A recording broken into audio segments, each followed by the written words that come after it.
Un cordial saludo a los seguidores del Pensamiento al Aire en Medellín, Antioquia y el mundo.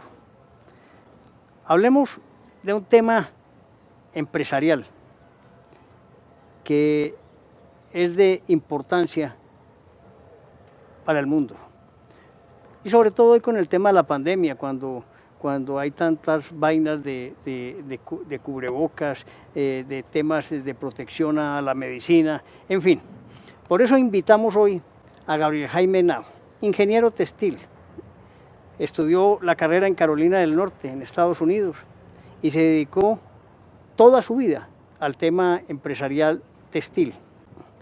Prestó sus servicios en Pantés, que hoy ya no existe, en Tejicóndor, que hoy ya no existe, y en Fabricato, en Colombia, y con una compañía internacional, Burlington, también de los Estados Unidos.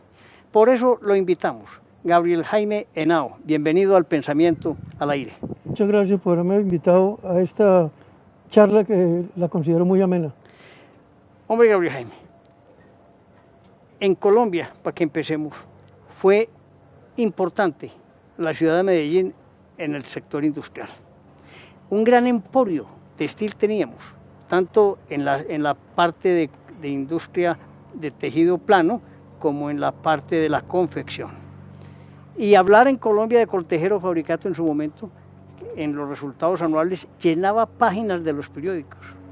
Hoy nadie se acuerda de esa historia, hoy no existen las compañías textiles y hoy se acabó el sector textil en Antioquia. ¿Qué pasó, Gabriel? A ver, en los años 60, cuando yo empecé a estudiar en Estados Unidos ingeniería, ya se hablaba de Coltejero y de Fabricato como empresas líderes en la región. O sea, las textileras más importantes en su época estaban en Estados Unidos, en Colombia y en Brasil. O sea que teníamos una época de oro de textil en los años 60, yo diría que hasta los 90, hasta fines de los 90, cuando empezó la apertura. ¿Qué pasó? ¿Por qué desaparecieron tantas empresas? Yo tengo récords de que el 60% de las empresas que había en aquellos años 70 y 80 desaparecieron. En Colombia se tejían 1.600.000 metros diarios de tela plana. Explico, tela plana es telar, plano como esta camisa, que es tela plana. Yo no hablo del sector de tejido de punto, que es como tu camisa, que son las camisetas y la tela de tejido de punto, porque eso es otro sector distintísimo. Entonces, en tejido plano, donde la gran mayoría de la ropa se hace en tejido plano hoy en día, el índigo, los driles y muchas otras telas, ¿qué pasó ahí? De que las empresas de esa época se fueron desapareciendo y hoy en día se tejen 500.000 metros diarios, o sea, 1.100.000 metros diarios de tela plana ya no existe en Colombia. Y es increíble, cuando aumentó el número de habitantes, cuando aumentó la capacidad económica y bajó el metraje de producción. Exactamente. Ese es un verdadero contrasentido, ¿no? Sí, pero a ver, ¿por qué pasó esto? Por la competitividad. Yo creo que perdimos la competitividad y hablo de competitividad porque en los años 70 y 80 Fabricato y Coltejer, imagina que Coltejer exportaba $100 millones al año y Fabricato 60 y Tejicóndor 25. O sea, éramos conocidos mundialmente. Colombia exportaba entre textiles y confecciones en los años 80 y algo en los 90 casi 2.000 y pico de millones de dólares al año. Hoy creo que no llegamos a 600 millones de dólares al año en confecciones y textiles. Cuando yo hablo de textiles es tela. Sí. Yo quiero hacer un paréntesis para que el público y la mayoría de los periodistas hablan de los textileros. Es que los textileros no son las telas y los confeccionistas, son dos segmentos distintos. Una cosa es el sector textil, los que fabrican telas o tejen telas, y otra cosa son los confeccionistas. Yo los separo. Una cosa es una cosa, los confeccionistas es un paseo aparte, los textileros son otro paseo. De verdad que hablemos de tejedores de telas y confeccionistas. Pero aquí vamos a hablar de los dos, para que marquemos el tema económico de una manera conjunta. Volviendo a esas épocas, y cuando hablas de empresas, tal vez lo mencioné yo aquí al principio, Pantés, donde usted inició su vida, ya no existe. Hoy es un sector donde se desarrolla un proyecto inmobiliario inmenso. Tejicóndor, que quedaba en San Juan, también desapareció. Coltejer está en su mínima expresión, son 1.700 cuando tuvo 17.000 trabajadores. Exactamente. Fabricato 9.000 trabajadores, hoy tiene, creo que no llega a los 1.000, a duras penas. Y así estuvo Vicuña, bueno, Fatelares sí existe, pero digamos que ese gran sector de empresas de tejido plano desapareció. Y por ende, el crecimiento que tenía el sector de confección hoy se ve afectado también. Exactamente.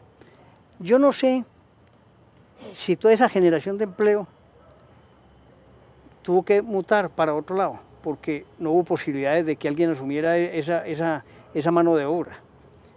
Tuvieron que aprender otras cosas porque ya no hay dónde ocuparlos. Pues yo sí creo, pues, porque de 16.000 que tenía Coltejer y 9.000 Fabricato, y Tejicóndor tenía como casi 3.000, pues hoy están en su mínima expresión.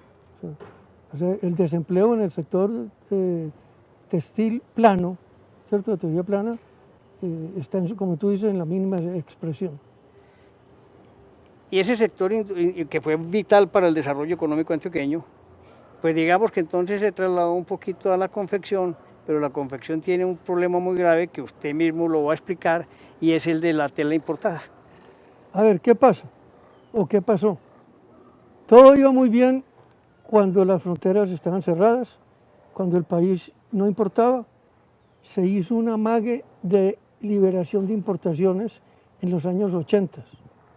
Y ahí el mundo y Colombia y yo mismo me di cuenta de que podíamos comprar telas en Estados Unidos, en Brasil, en Perú, en Italia y en España, más baratas que las hechas en Colombia.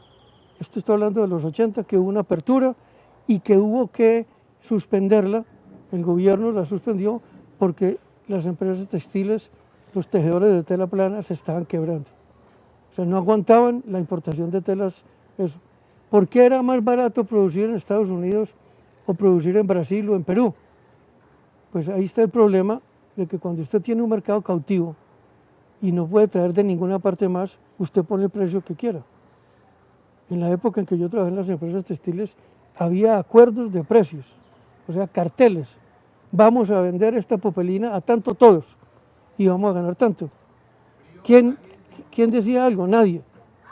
Cuando se abre el país, ya a fines del 90, el año 2000 más o menos, ya empieza a entrar tela a precios, yo no diría que baratos, muy competitivos. El otro factor que influyó mucho en los costos de la industria textil colombiana fue la falta de competitividad por la productividad. O sea, nosotros en los años 90 estábamos... Gabriel, pero vamos a hablar de ese tema de los años 90, que es el principio del fin, después de este corte comercial. Listo.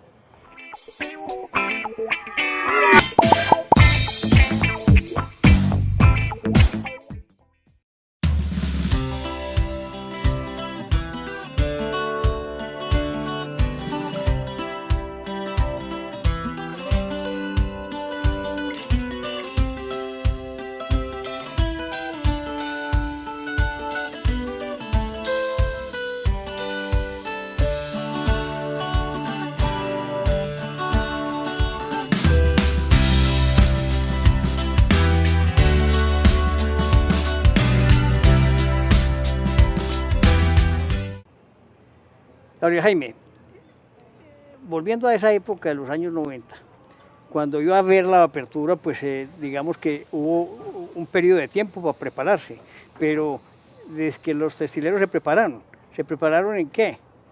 A ver, la apertura la anunciaron 10 años antes. O sea, todos sabíamos que iba a haber una apertura, que no había reversa.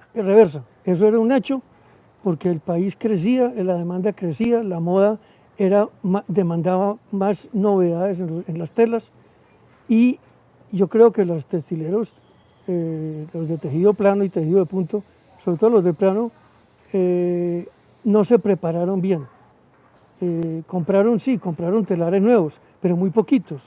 O sea, la gran mayoría de los telares que había cuando la apertura empezó eran telares que caminaban o digamos que andaban a 400, 500 revoluciones por minuto. Y la mayoría de los telares de la época modernos trabajaban a 900 a 1000 revoluciones por minuto. Entonces la productividad nuestra era muy baja, por ende los costos eran muy altos. Aunaba un tema laboral y sindical que existía, gravísimo. Sí, unas convenciones colectivas sí, costosas. pero yo diría que no le podemos achacar el problema de la crisis, de la crisis a los sindicatos. Digamos que es parte, pero la parte fundamental de la falta de competitividad y productividad es de maquinaria vieja y obsoleta. Es decir, esas compañías crecieron con compañías viejas, con maquinaria vieja y se mantuvieron con maquinaria vieja. Sí, o sea, Fabricato y Coltejer y Tejicóndor se fundaron con telares que trajeron de Estados Unidos viejos. En el caso de Fabricato, que yo trabajé ahí, Burlington Industries, con los que yo trabajé, eran socios de Pantex. Y Burlington tenía 50% de Pantex y el otro 50% era Fabricato. Y montaron la planta más espectacular de telas sintéticas, de poliéster, de viscosa, de acetato en la época. Era la mejor del país y una de las mejores de Latinoamérica, pero con telares viejos. O sea, eso duró muy bien hasta los 90, pero cuando los telares ya andaban mucho más rápido afuera que aquí, la falta de competitividad. ¿Y cómo será que Pantex tuvo que dejar de hacer todas esas telas sintéticas porque no era capaz de competir con el Oriente?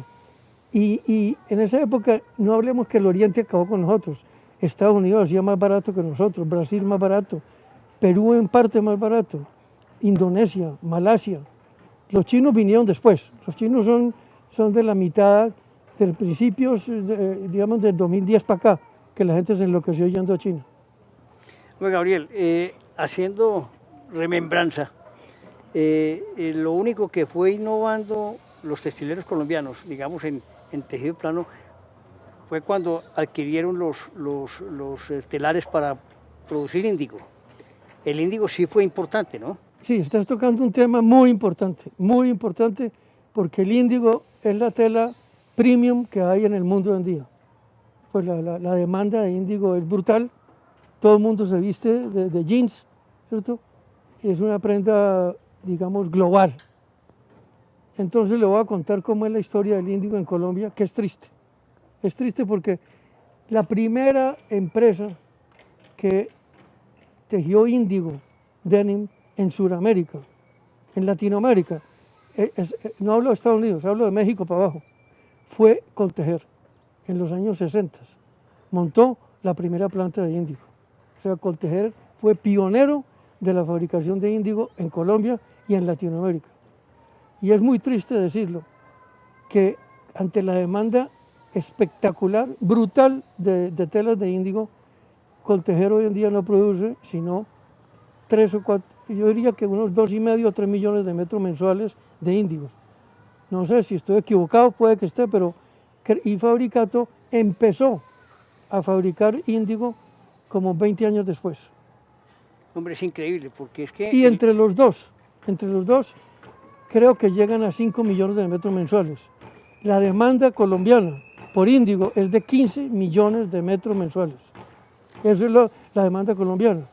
Entonces, que no se quejen de que se importa índigo. Pues, ¿cómo no se van a quejar si la demanda es de 15 millones de metros mensuales y aquí no se producen sino 5? Hay que traer 10 millones de metros mensuales importados. Estos 10 millones de metros mensuales los cubren la mayoría del Oriente, India y otros países. Y lamentablemente nos quedamos atrás. Entonces yo creo que las directivas de Coltejer y de Fabricato en su época le debían de haber metido toda la inversión y toda la modernización al índigo. Era una visión un poco miope de todo lo que veían hacia el futuro, pero también vieron cómo después de los 90 el desarrollo era el índigo.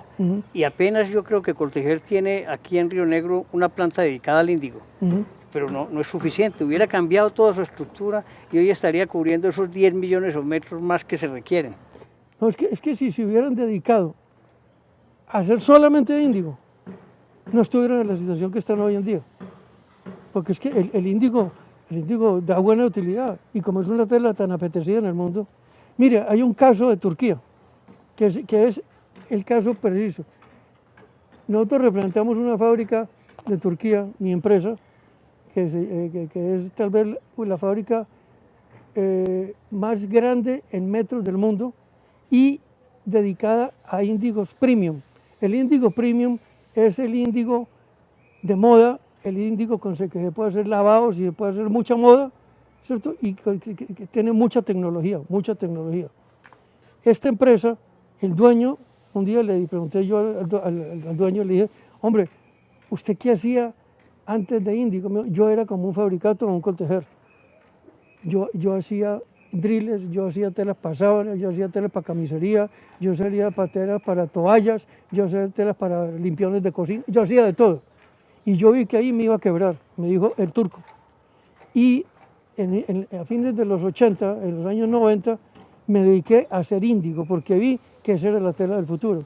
Hoy en día esa empresa produce 20 millones de metros mensuales. Mensuales. Cubre el mundo entero. Y los venden, los precios más altos de índigo en el mundo los tiene esa empresa. Y está copada. ¿Por qué? Porque hay tecnología, porque hay estudio. Ellos tienen un laboratorio, échele salsa de tomate, échele mostaza, échele aceite, ve a ver qué pasa, y sacan los lavados más espectaculares del mundo, y por eso es que es la mejor del mundo. Los italianos, los mejores del índigo, a los italianos le debemos que el índigo se puso de moda en el mundo en los años 70. En Italia, lamentablemente, quedan 3 fábricas muy buenas, extraordinarias, pero muy pequeñas, porque es que no aguanta a 18 euros la hora. Entonces hay 2 temas que a mí me parecen importantes lo que estás diciendo, Gabriel Jaime. El tema de la tecnología, la innovación, y el tema del costo hora-hombre. Eso hace que afecte la competitividad, ¿cierto? Más el tema de aranceles y salidas de dinero y impuestos que se generan. Da tristeza, y yo creo que la audiencia, muchos de los mayores que nos ven, añoran esas épocas de estas grandes textileras antioqueñas grandes que forjaron la industria nacional y que forjaron el desarrollo antioqueño. Pero hay que entender que el mundo cambia y que si uno no cambia, lo cambian. Exacto. Gabriel Jaime, tú con tu empresa internacional, ¿por qué cambiaste de estar en Pantés, Tejicóndor y Fabricato? ¿Qué preveíste del futuro? A ver, cuando yo trabajé en Burlington, en Nueva York, en los años 80, del 80 al 85, a mí se me abrió el mundo. Claro que yo vi mundo cuando trabajé en Fabricato. Yo era el director de exportaciones y exportábamos a Europa y a Estados Unidos pues, millones de metros. Pero exportábamos tela cruda, no exportábamos tela terminada ni teñida. Entonces, crudo. Exacto, entonces yo vi, cuando estaba en Fabricato y en Tejicóndor, de que los alemanes, los franceses, no los italianos, quedaban los españoles y los italianos todavía, pero en Alemania, en Dinamarca, en Holanda y en Francia empezaron a desmontar las tejedurías. ¿Y qué hacían esa gente? No tejieron más y compraban el crudo para teñirlo en Europa. Los genios de acabados textiles, o sea, de coger una tela y darle color y darle la mano, la suavidad, son los europeos. Los mejores, los italianos del mundo. Dividieron el tema. Entonces ellos... Producción por un lado y la teñida por el otro. Importemos crudo. Entonces Colombia abastecía todas esas grandes empresas americanas y europeas en tela cruda. Nunca fuimos capaces de exportar tela terminada en colores, digamos teñida, porque no teníamos la maquinaria con tecnología y pues ya es muy complicado explicarle por qué, pero no éramos capaces de hacer 10.000 metros del mismo tono. Y hoy tampoco existe esa capacidad de No, porque ya teñiduría. no producen. Ya no produce nadie. El problema que hay hoy en día y por la cual las importaciones se dispararon en telas es porque Fabricato produce índigo y driles, ¿cierto? Que yo sepa pues. Coltejer produce índigo y driles. Ya no se produce en el país un solo metro de tela de camisería, de rayitas, de cuadritos, lo que llamamos preteñidos. No hay una fábrica en Colombia que haga preteñidos. Todo hay que importarlo. Y el mayor productor de eso en el mundo es China y la India. Entonces hay que importar. Eso te llevó a prever un mercado. Entonces cuando ya entro a Burlington a trabajar y me mandan para Sudáfrica y me mandan para Chile y me mandan para Argentina y empiezo yo a ver cómo la importación de telas estaba creciendo en el continente. Inclusive los americanos estaban importando mucha tela. Y eso me movió a fundar mi compañía en el año 75 a vender telas importadas. Y has continuado. Llevamos 30, a ver, del 85 al 2020. Sin parar. Sin parar. Sí. Vámonos para un corte, Gabriel.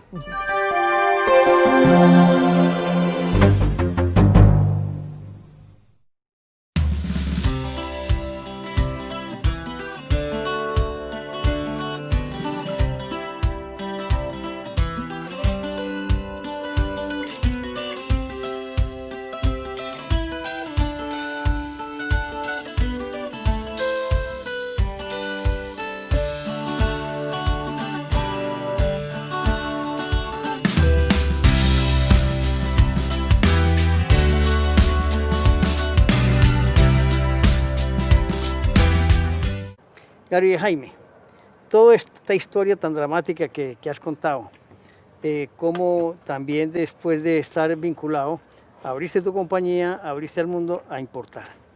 Esa es una de las cosas que está ocurriendo hoy. Los grandes confeccionistas nuestros, Arturo Calle, Cheviñón, Estudio F, Americanino y muchos otros que no quiero pues dejar de mencionar, pero que son tantos, hoy casi que un porcentaje alto lo importan de sus telas. Lamentablemente sí. En tela plana, hablo de tela plana, se ven obligados a importar, porque en el país no se produce. Y si algo se produce, la oferta es muy pequeña. Y la moda corre, pues anda muy rápido. Entonces esta gente se ve obligada a traer telas importadas. No pasa en el sector de tejido punto. El sector de tejido punto es muy grande en Colombia y abastece la demanda nacional. O sea, las importaciones de tejido punto en Colombia son mínimas. Y los que traen tejido punto importado es porque son telas muy sofisticadas, con fibras muy sofisticadas, como el tencel, ¿cierto? Como la viscosa y cosas así, que en el país no se produce. Pero la industria del tejido punto en Colombia es muy fuerte, muy grande y hay una falla en la industria de tejido punto en Colombia y es que la gente cree que Colombia es un país algodonero. Falso, nunca lo ha sido. En los años que yo empecé, 70s y 80s, creíamos que casi todo se hacía en algodón, es verdad, pero Colombia hoy en día no solamente los fabricantes de plano trabajan el algodón en el índigo y los driles. En el tejido de punto la mayoría es poliéster algodón. Las telas de tejido de punto 100% algodón hay que traerlas de buena calidad de Perú y de la India. Ya que hablas del algodón, yo recuerdo que en Colombia existió, yo no sé si todavía existe, Diagonal, que Sí. era la que compraba toda la producción de algodón para entregárselos a los textileros. Así es. Que fue muy importante también, pero todo se ha ido viniendo a menos, ¿no? No, mire, si no estoy mal, y que me corrijan pues si estoy mal, pero yo me acuerdo que en los 70s Colombia producía 250.000 toneladas de algodón, ¿cierto? Y exportábamos algodón, porque la industria se tragaba 100.000 toneladas, lo otro se iba para afuera. Y vendíamos algodón fibra para Europa y para Estados Unidos. Hoy la producción de algodón No, pues no tengo datos de hoy, pero lo último que hoy eran 35.000 toneladas. Entonces hay que importar algodón, fibra. Imagínense un país algodonero donde el valle era lleno de algodón, el Huila, el Tolima eran llenos de algodón y parte de la costa, Cereté. Parte de la Ya costa. soya, No veía esos cultivos. ya no hay bellísimos. algodón.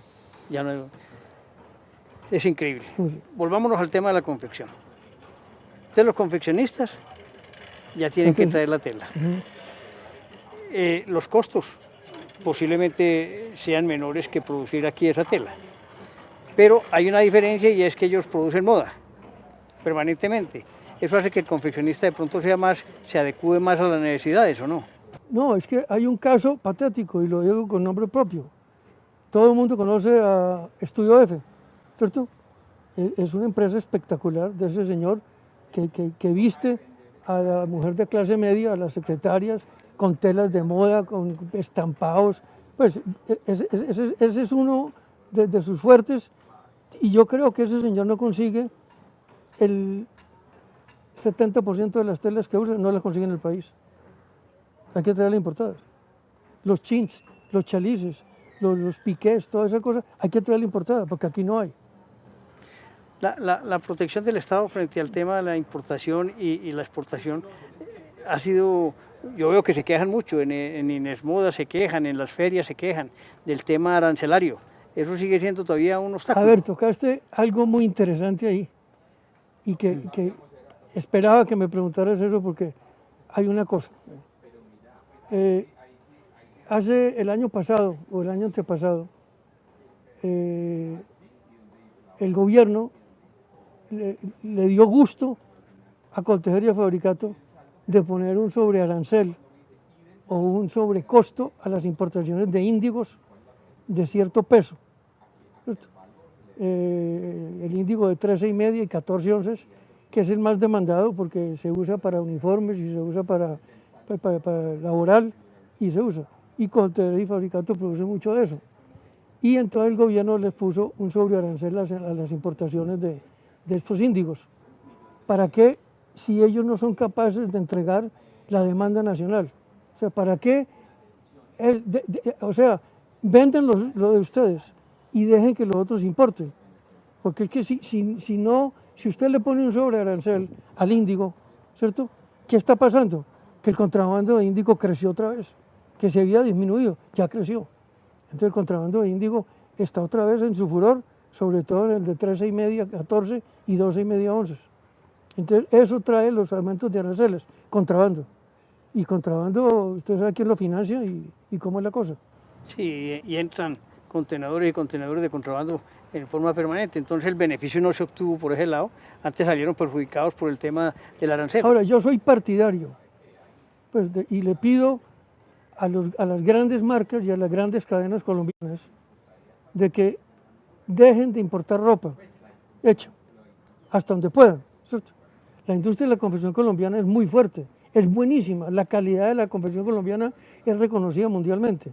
Que no tengamos los costos de China, ¿cierto? Es imposible. En China se paga a $1.15, $1.20 la hora, ¿cierto? En la parte de China que no está en la parte costera, sino digamos en las regiones muy apartadas, la mano de obra es 75 centavos, pero la mayoría de la producción se hace en la parte costera y nosotros tenemos una mano de obra que está cerca de los $2 la hora, pero es buena y la calidad es buena. La prueba está que Arturo Calle tiene en Pereira una fábrica, para mí la mejor fábrica de confección que hay en el hemisferio. O sea, sabemos coser, lo que necesitamos es telas. Entonces, importemos telas y paremos la importación de ropa hecha. Eso es un mensaje importante para el gobierno y Sí. para los mismos... No protejan más los textiles, digamos la importación de telas. Importemos toda la tela que podamos, pero hagamos crecer la industria de la confección. La industria de la confección es muy grande, emplea millones de personas, ¿cierto? Es la que puede crecer en este momento.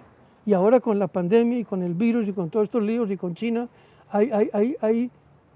pues yo me río porque la gente dice no compremos chino. Y yo soy uno de los que digo no compremos chino. Pero ¿cómo usted no va a comprar chino si aquí no tenemos? Entonces la manera de no comprar chino, ropa, porque lo demás yo no me meto porque no sé, pero ropa es dejar importar todas las telas y que todas las confeccionistas colombianas se agarren a hacer confección en grandes cantidades para bajar costos y confección colombiana con tela importada. Yo creo que cualquier confeccionista colombiano está contento de oír esto siempre y cuando el gobierno nos escuche. El tema es muy claro: promover la confección colombiana, no traer confección del extranjero, y así contribuimos a la generación de empleo masivo en Colombia. ¿Estamos de acuerdo? Estamos totalmente de acuerdo. Gabriel Jaime, vámonos para otro tema textil también. Del día. Del día. Este sí es, sí es del día. El tema de los tapabocas. Yo veo que se está volviendo moda, pero hay un aspecto fundamental en la salud con todas las vestimentas. ¿En cómo estamos nosotros en ese tema? A ver, esto empezó, digamos que en abril, cuando ya nos mandaron cerrar el presidente Duque, que lo apoyo 100%, el confinamiento, eso tenía que ser así, no había de otra. Entonces se empezó ya a hablar de tapabocas y se empezó a hablar de todas estas cuestiones quirúrgicas, las batas para los médicos, los guantes, toda esa cosa. Todo iba muy bien, pero como siempre, la gente inescrupulosa, tanto colombiana como china, empezaron a traer millones de tapabocas que no servían para nada. En China también hay gente inescrupulosa, y hay bandidos, y hay de todo. O sea, en todas partes hay. Y este país se llenó de tapabocas que no servían, no estaban esterilizados, no tenían la membrana del centro, que es la que protege la entrada de la bacteria. Entonces el país está lleno. Empezó la guerra de precios brutal, millones de tapabocas, y una cantidad de gente empezó a comprar máquinas para hacer tapabocas, porque como estábamos encerrados y todo cerrado, pues ¿qué hacía? ¿Qué era lo único que podía hacer? Hacer tapabocas para poder trabajar y ganarse 1 peso o 2 pesos. Entonces se trajeron muchas máquinas. Yo no digo que todas, pero una gran cantidad de máquinas se trajeron y están en lugares poco aptos para producir tapabocas. Y yo digo poco aptos porque cuando usted va a producir tapabocas, así sean para uso civil desechable, tienen que tener unas condiciones de higiene, aire acondicionado, ¿cierto? Asepsia, toda esta cuestión para poder sacar un producto que no esté contaminado.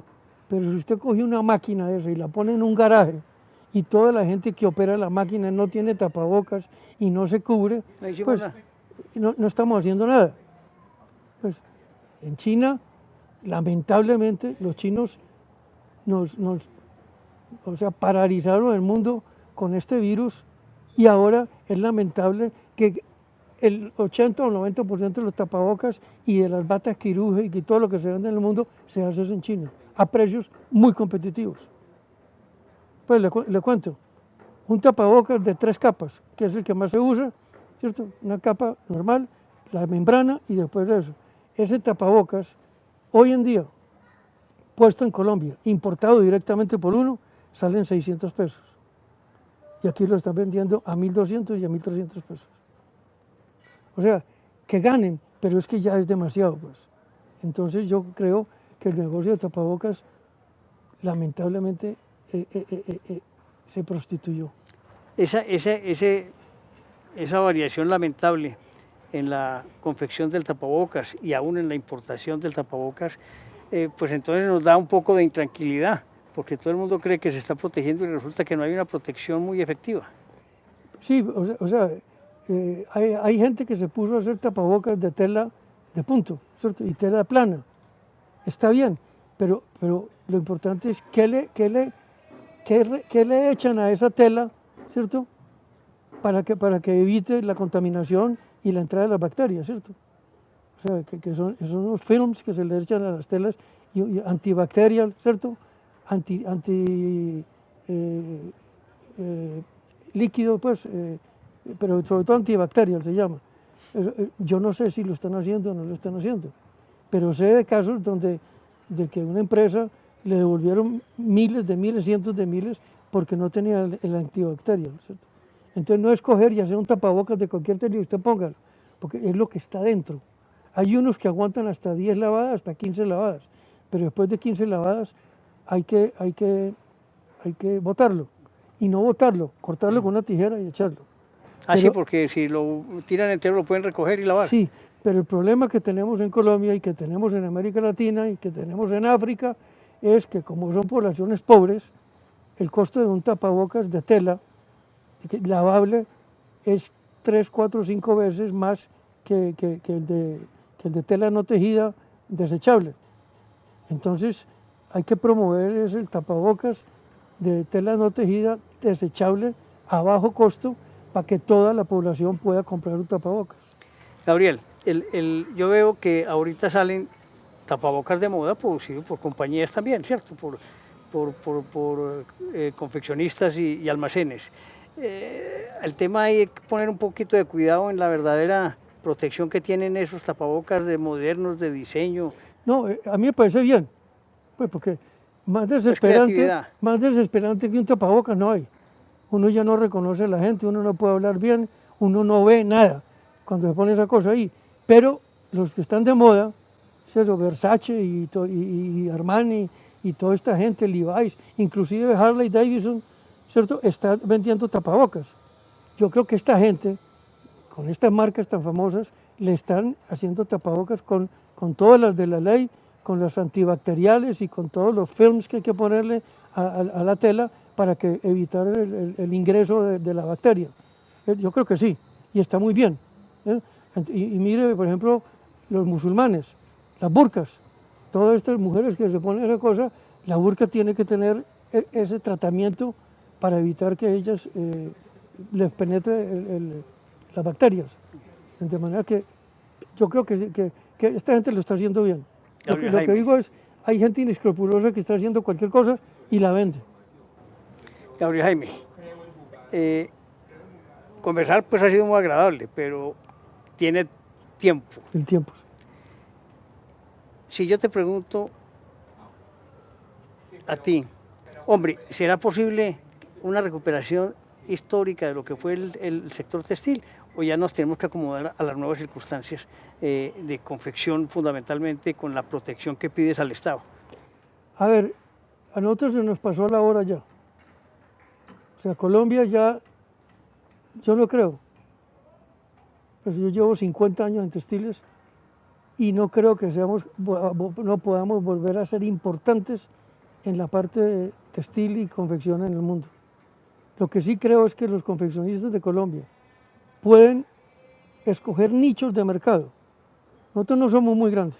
O sea, el único grande que hay en Colombia, que lo admiro, es CI Jeans, que tiene una planta para hacer, creo que 35.000 blue jeans diarios o algo así, y eso sí es de tamaño pues importante en el mundo. De resto no hay nadie más grande. Entonces que nos dediquemos a buscar nichos en el exterior para venderle a los estratos 5 y 6 de afuera. Ahí somos competitivos. Nosotros somos capaces de vender ropa de alto costo a los países donde se vende un jean por $300. Ese es el método. Pero ir a competir con los que venden jeans a $30 al público, no podemos. Muy bien.